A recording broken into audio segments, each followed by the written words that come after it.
guys, welcome back to my channel. My name is Tiara and this is Tiaratoberead.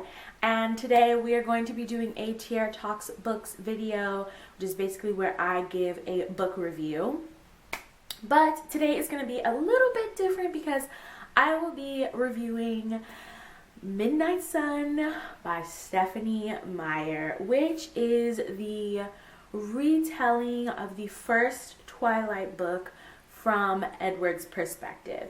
Now, normally in my videos, I usually do like kind of a quick overview of the book and then I'll get into spoilers, but because this book is so popularized and it is essentially a retelling, I don't want to assume that everyone has read Twilight or has seen the movie, but I feel like enough people have that it would just be kind of redundant to be like, here's an overview of this book if you've literally never heard of it before. And then even if you haven't, you should read Twilight first, not Midnight Sun. So yeah, we're not going to be doing any of that. We are just going to get straight into the discussion.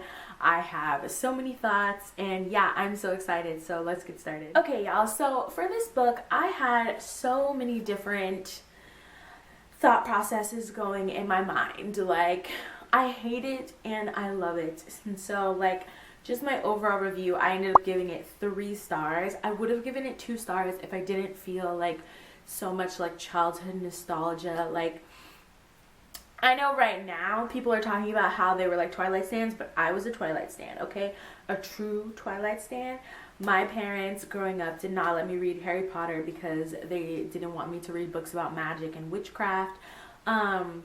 So the series of unfortunate events and Twilight kind of were like my dip into the fantasy world, and it's kind of when my parents, like, they didn't really pay attention much to what it was about. Like Harry Potter, it was easy for them to know like what it was about because Harry Potter was so huge, magic, wizards, and they were like, nah. But they really didn't have any idea that Twilight was like vampires, werewolves, more mystical, demonic stuff.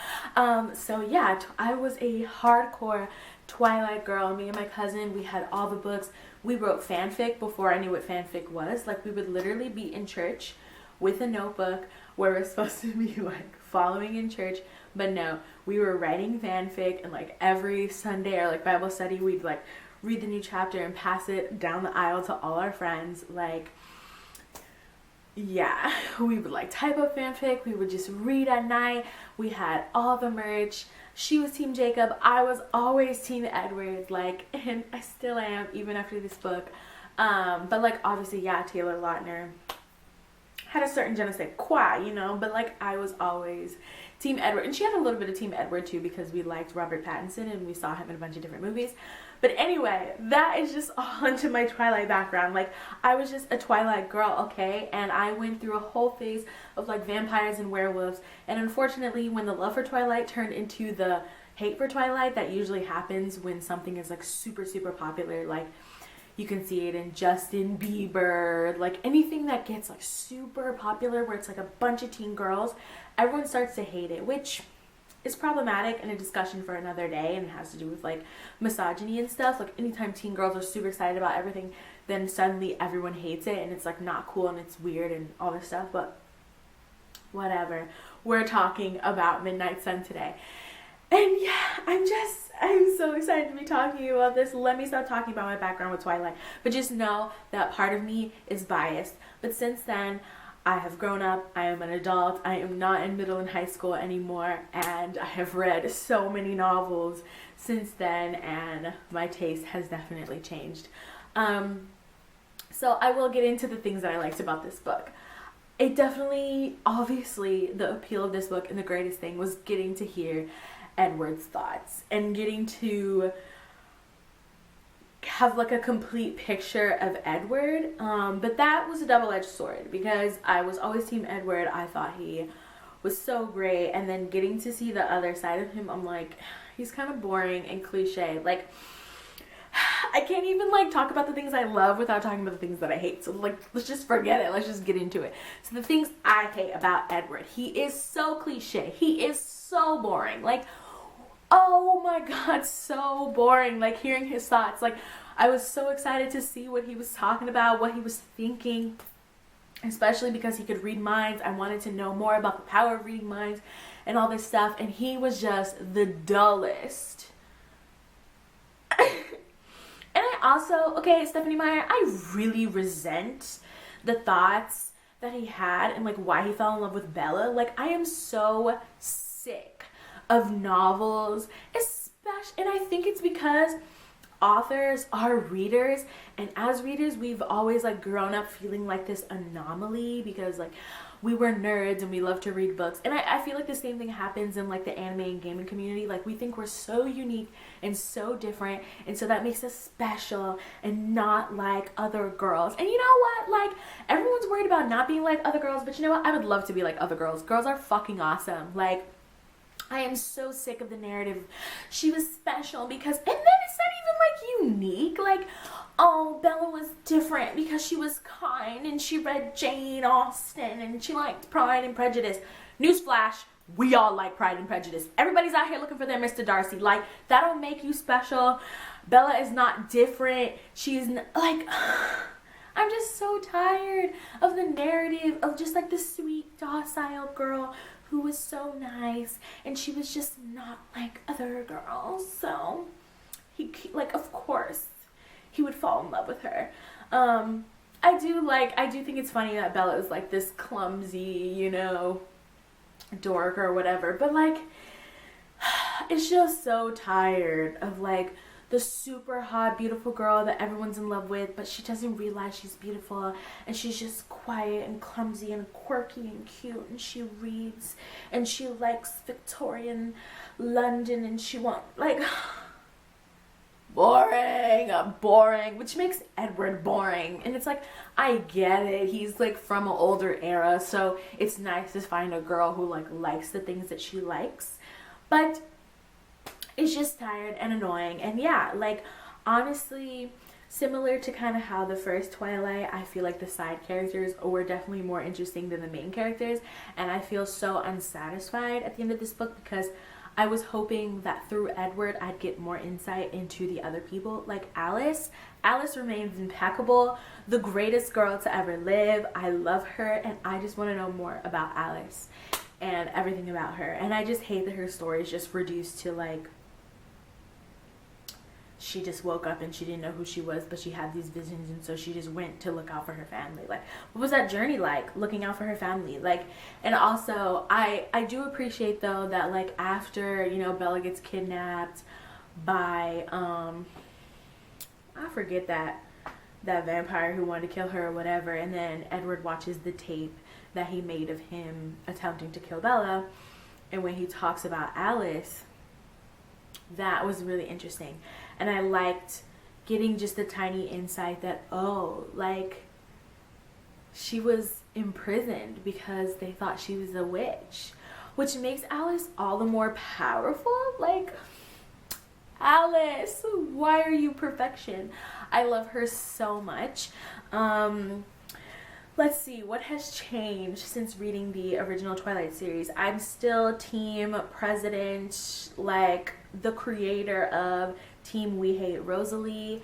I don't think what happened to her gives her an excuse to be like so awful. And then hearing Edward's thoughts and essentially her thoughts just made it worse. Like, oh my god, he thinks she's pretty, and oh my god, I'm mad at her because she's, you know, she has everything that I want. And it was like, okay, jealousy and those kind of feelings are natural and they're normal and you're validated, but like, it was no excuse for her to act the way she acted, like, so much. Like, gross. I hate Rosalie. I still love Emmett.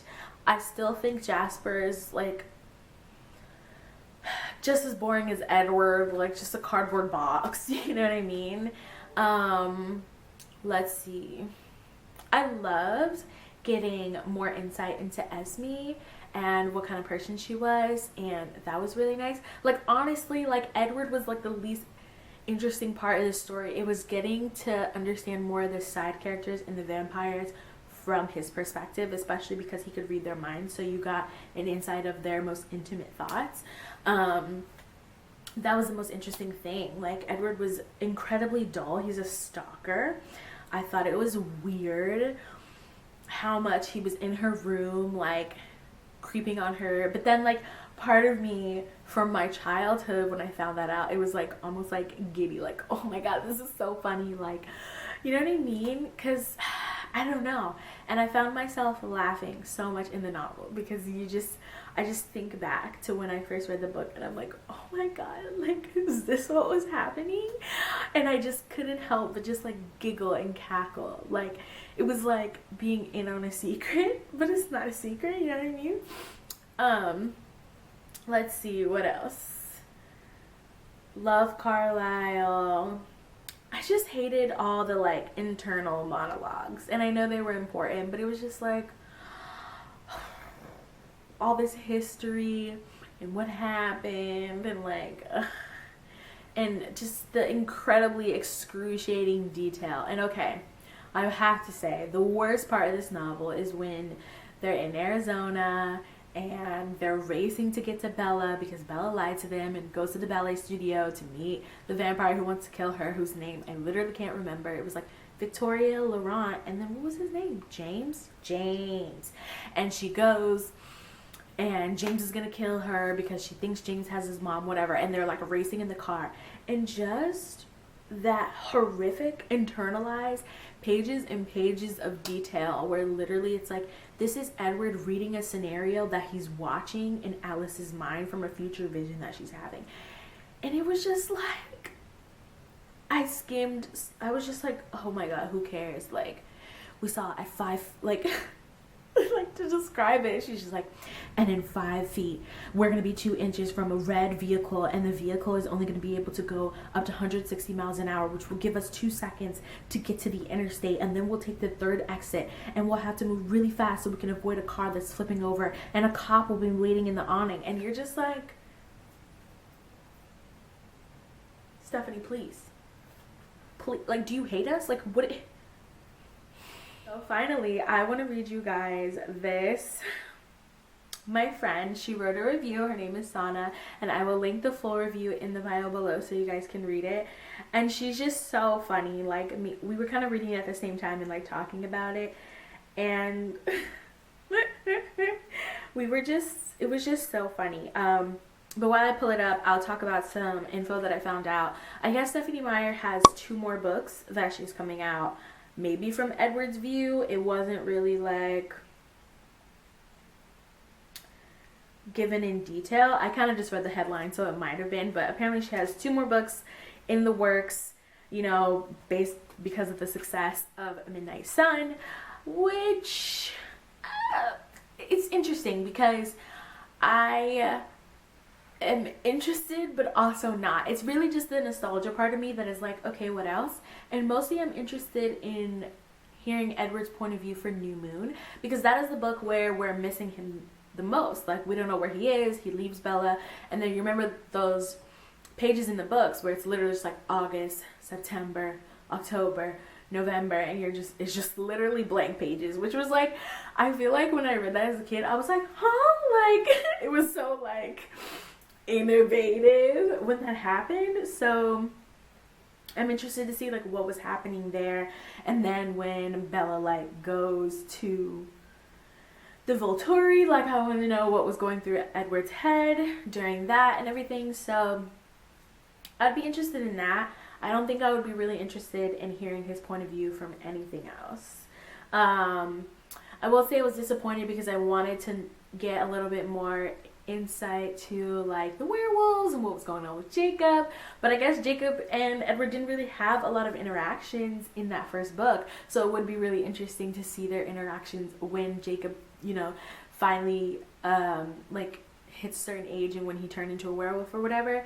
That would be really interesting. But I don't know, Stephanie, like, I don't know if we're ready for that. I mean, I guess she's gonna make the money, so why not? And after like everyone went on the I hate Twilight train, like, she didn't really get to have the super hype that like Harry Potter got, and like, so maybe she needs the money. Like, I don't know, girl, I don't know. Okay, but let's end this video by reading you a couple quotes from my friend Thana's book review. And the title of this book review is Midnight Sun Makes Twilight Great Again by Being Worse. which she's so amazing. Like, I love her. She kind of like highlights about the creepiness and like, which Edward, like, honestly, and the fact that he knows he's a creep and he's just like, yeah, I'm gonna read everyone's mind, you see where she is and track her, I'm gonna break into her house, I'm gonna read her books, I'm gonna do everything, I'm gonna know where her dad is sleeping. Like, he's so freaking weird. But something she highlights that is really, really important is she goes, it's these notions that make me see Midnight Sun as a missed opportunity. While exploring Bedward's origins, the book would have been the perfect platform to introduce the intricacies of vampire folklore and delve deeper into the dynamics and histories of different covens. Which so true. Like, I was so interested in like what vampire life was like, especially at the beginning of the book where he runs away when he's in love with Bella and he's like, do I eat her? Do I want to be with her? Like, what's going on? And he runs to the Denali clan. I'm like, oh, I want to know more about the Denali clan. I want to know about vampires. Like, I just don't care about these brooding thoughts. Yeah, and she talks about how each scene was colored and overshadowed with Edward's growing obsession and his desire to figure her out, going as far as WD-40ing her bedroom window to sneak in more quietly in the dead of night. So funny. And then let me find my favorite quote. She goes, Meyer herself said that every single word was a struggle. So it baffles me that it holds approximately 121,000 more words than Twilight's 119,000. The pace is incredibly slow, as if subconsciously Meyer wants readers to experience how Edward reviewed the never-ending stretch of immortality, because it sure felt like 80 years had passed in my reading of Midnight Sun. Which, like, so true. It took me so long to read it. Like, I got it the day it came out, and I was ready to read it and get my review up. I'm like, I'm gonna finish this in a day. And it was like wading through sludge. Like, it was just incredibly painful and incredibly boring, and it was just so many missed opportunities to explore some interesting things that the fan base like kind of wanted and was like excited for, and instead it was just like, let's just go through this agonizing of Edward loving her and thinking he's gonna kill her and screaming no at Alice, because Alice is like, I'm already telling you what's gonna happen, you're gonna kill her or she's gonna be a vampire, like pick one. And he's just like fighting it, and we have to just go through these like excruciating, like painful thought processes. Like, that's all it was. And it was like, please, Stephanie, why do you hate your fan base? Like, we're here for you. Like, we're interested in so much more, and you just failed us. But it's okay, I guess it's to be expected. Yeah, okay, that is the end of my rambling. I probably missed a lot of things that I wanted to touch on, but you know, I don't want to make this video as long as reading the book was, so I'm just gonna wrap it up. If you guys enjoyed it, please make sure you subscribe or give me a thumbs up and leave me some comments below. Like, what did you think? Like, were you dying the way I was dying? Like, I went from laughing and giggling to like wanting to kill myself. Like,